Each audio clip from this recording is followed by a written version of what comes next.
I put out a tweet right when he was that political violence is wrong and that we should work everything within our power to end violence in this country. None of us were interested in litigating his life until his supporters and our House Republican colleagues decided to say he was akin to Martin Luther King, who this man loathed. So you invited us into that debate that you wanted to have, that you said Charlie was always interested in. And so you cannot get upset, you can't be mad if people then hold that mirror and say, but here's really who he was. And we cannot forget. It's one thing to ask us to condemn the violence, but it's another for you to ask us to pretend Charlie wasn't who Charlie was. I'm not sure anyone's asking that. I mean, maybe some people are. That is what people are asking. I'm certainly not asking that. But that is what people are asking. People are asking and are getting fired for sharing Charlie's words. Well, and some people were celebrating it. That was part of it. But I haven't seen that. I've just seen people sharing his words.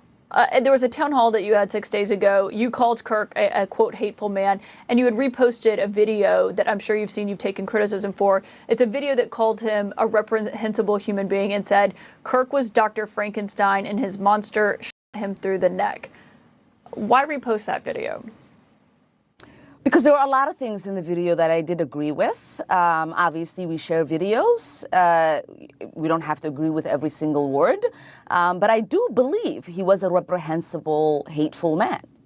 Like, that is my view of the words that he has said about every single identity that I belong to. He didn't believe that we should have equal access to anything. He also just didn't even believe I could be smart enough. I could have thoughts that could be equal to a white man.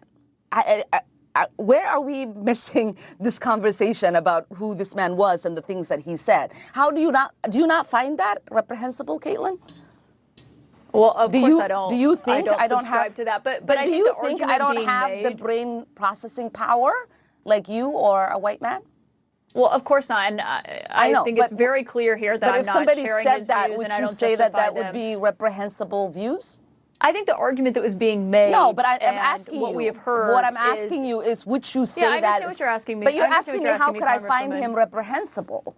Like, that is reprehensible. You said it is reprehensible yourself. That is vile, it's reprehensible, and it is hateful. No, I'm not asking why you think he's reprehensible. I think you're obviously allowed to have your own views. That's why we have you on here so often, because we like to hear your views and what you think on something. I just think it was the video where it called him Dr. Frankenstein and said his monster shot him through the neck. I mean, obviously this is a person, and looking at this is someone who was a husband and a father, and in the days after his shocking death, that happened as a result of his views, or it happened as a result as he was sharing his views publicly with people, that people found it jarring to hear such criticism of that in the immediate aftermath of what death. I find jarring is that there's so many people willing to excuse the most reprehensible things that he said, that they agree with that they're willing to have monuments for him, that they want to create a day to honor him, and that they want to produce resolutions in the House of Congress